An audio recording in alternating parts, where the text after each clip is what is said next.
नमस्कार, मी अक्षय एडियन बातमीपत्रात तुम्हा सर्वांचं मनपूर्वक स्वागत करतो। आज दिवसभरात घडलेल्या संपूर्ण घटनांचा आढावा आपल्याला घ्यायचाच आहे, परंतु त्या अगोदर नजर टाकूया आज दिवसभरात घडलेल्या काही महत्त्वाच्या आणि ठळक घडामोडींवरती।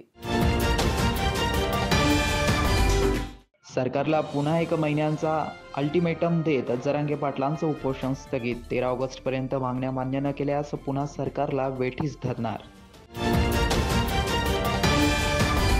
जिल्ह्यासाठी पालकमंत्र्यांची नियुक्ती करा। शिवसेना नेते तथा विरोधी पक्षनेते अंबादास दानवे यांची मुख्यमंत्र्यांकडे पत्राद्वारे मागणी। आता बघूया सविस्तर बातम्या।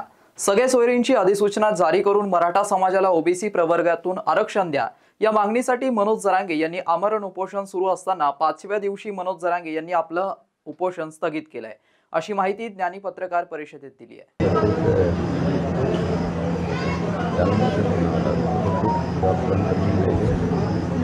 काल 4-5 वाजता स्टार्ट सुरू होऊन रात्रीच्या 8 वाजता गाड्या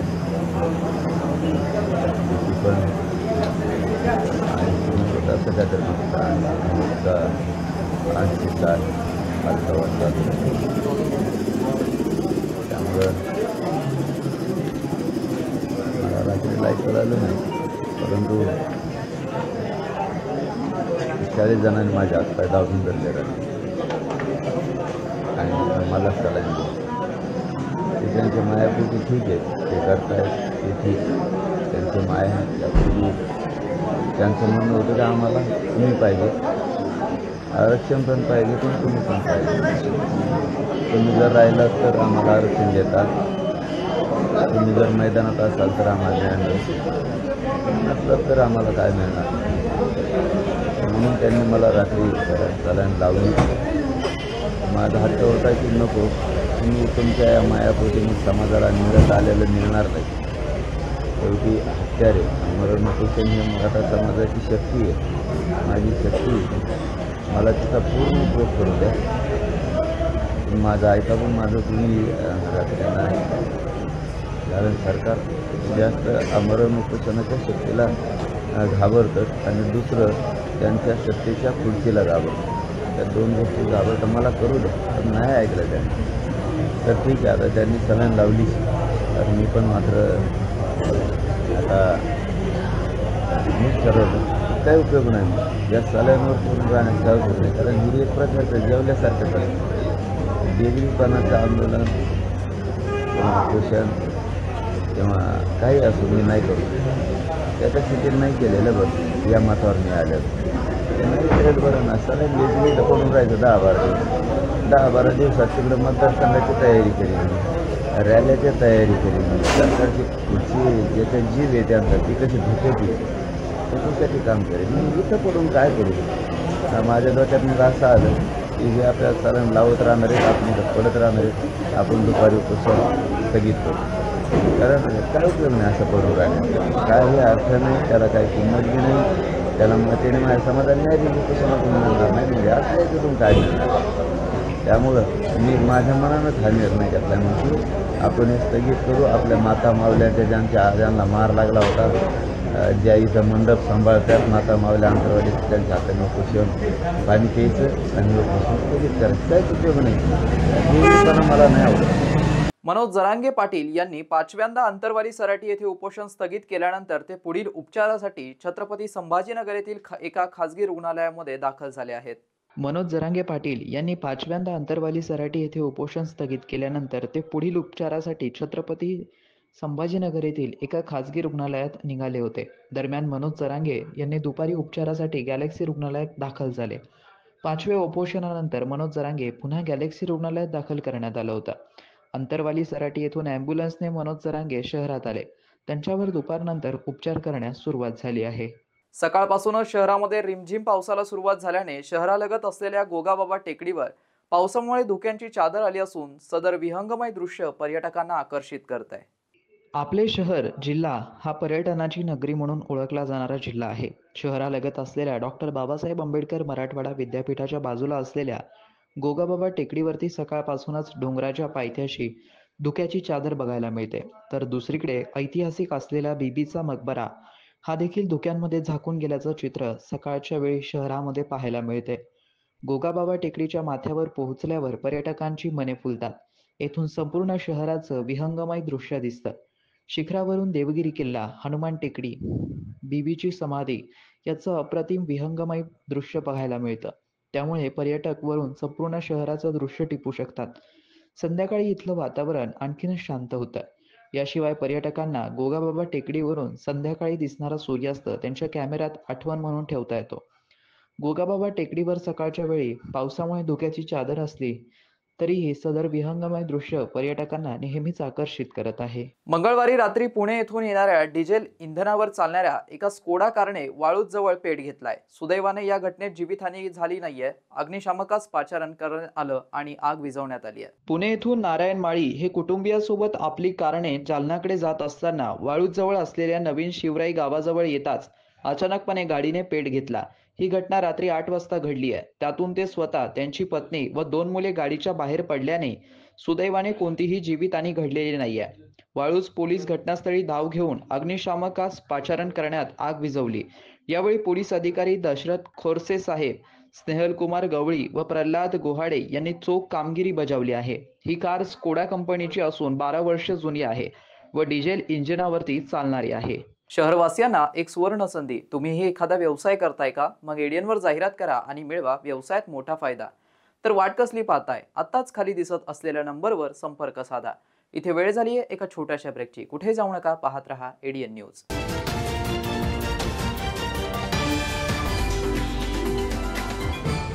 विवेकानंद शिक्षण संस्था संचलित विवेकानंद कला सरदार दलित सिंग वाणिज्य व विज्ञान महाविद्यालय समर्थनगर, छत्रपती संभाजीनगर, शासन मान्य अनुदानित महाविद्यालय. शैक्षणिक वर्ष 2024-2025 NEP राष्ट्रीय शैक्षणिक धोरणानुसार प्रवेश प्रक्रिया व नोंदणी चालू आहे.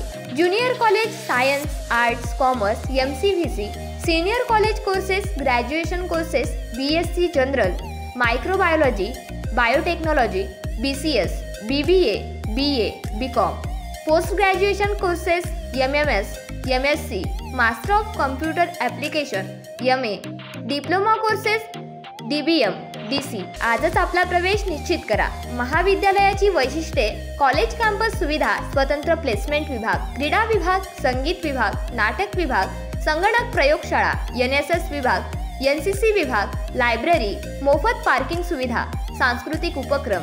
प्रवेशासाठी संपर्क 9604708660, 9405769999, 7972926673. मस्त मास्क पहना रे तूने। Thank you sir. वो जान बचाने के लिए पहनना पड़ता है ना सर। रेडीमेड है या टेलर मेड है? ऑनलाइन ऑर्डर किया है सर। एक और है क्या? है ना सर। देना। बहुत मस्त लगे आपको। ये ना सर।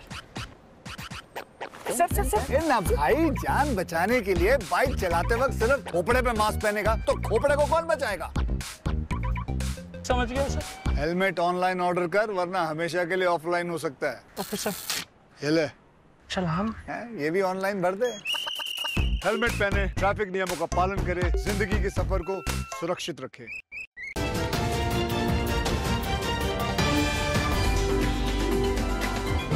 ब्रेक नंतर पुन्हा एकदा स्वागत. आपण बघत आहात एडियन बातमीपत्र. स्वच्छ वायूसाठी Aga Khan agency for habitat India या संस्थेच्या साह्याने हर्सुल मनपा कचरा प्रक्रिया केंद्र येथे 7000 झाडांची लागवड करण्यात आली असून यात महाविद्यालयीन विद्यार्थ्यांनी सहभाग घेत वृक्षारोपण केलंय. महानगरपालिकेच्या घनकचरा विभागाने Aga Khan agency for habitat India या संस्थेसोबत महाविद्यालयीन विद्यार्थ्यांच्या मदतीने मंगळवारी हर्सुल कचरा प्रक्रिया केंद्र येथे 7000 झाडांचं वृक्षारोपण मोहिमेची सुरुवात केली. मनपा आयुक्त प्रशासक G. श्रीकांत यांच्या मार्गदर्शनाखाली शहर हरित व स्वच्छ करण्याचं कार्य जोमाने सुरू आहे. त्यानुसार घनकचरा विभाग प्रमुख उपायुक्त रवींद्र जोगदंड यांनी स्वयंसेवी संस्थेबाबत वृक्षारोपणाचा उपक्रम हाती घेतलाय.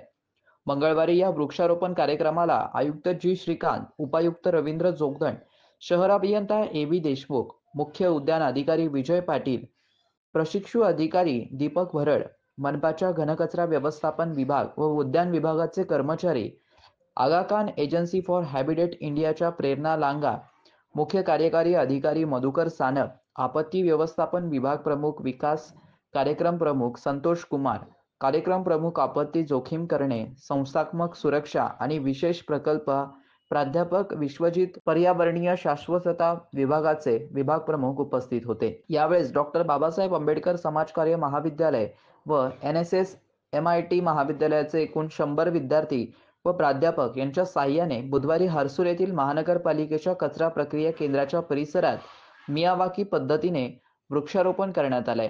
उपायुक्त जोगदंड यांनी सांगितलं की कचरा प्रक्रिया केंद्राच्या परिसरात एकूण 7000 झाडे लावण्यात येत आहे। यावेळेस बोलताना मनपा आयुक्त जी श्रीकांत यांनी सांगितलंय की या शहराला वैभवी वारसा प्राप्त आहे आणि जर आपल्या या शहराला स्वच्छ व हरित ठेवू शकलो तर पर्यटकांची संख्या 100 पटीने वाढेल आणि त्याचा थेट परिणाम अर्थव्यवस्थेवरती होईल।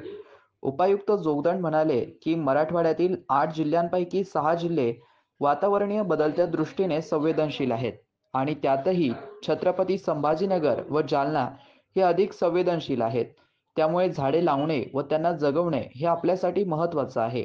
या कार्यक्रमासाठी अन्न व सुरक्षा अधिकारी रवींद्र घडामोडे, स्वच्छता निरीक्षक विशाल खरात, शहर समन्वयक किरण जाधव व चेतन वाहक, प्रतीक साळवे, सुयोग शिरसाट, अबुद बामसर, स्थानिक स्वच्छता कर्मचारी यांनी मेहनत घेतली आहे। भूमिगत केबल तोडून वीज पुरवठा खंडित होण्यास कारणीभूत ठरल्याप्रकरणी रस्त्याचं काम करणाऱ्या कंत्राटदारावर सिडको MIDC पोलीस ठाण्यामध्ये गुन्हा दाखल करण्यात आला आहे।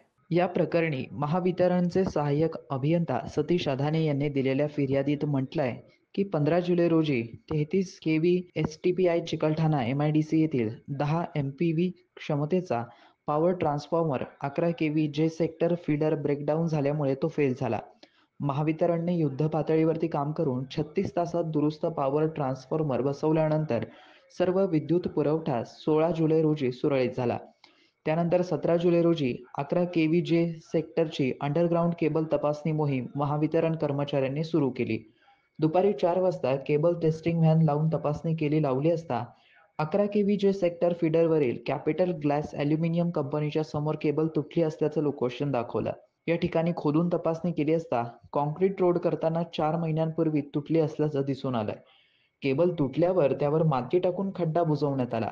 विशेष म्हणजे घडल्या प्रकाराबाबत कंत्राटदाराने महावितरण कंपनीला कसलीही माहिती दिली नाही।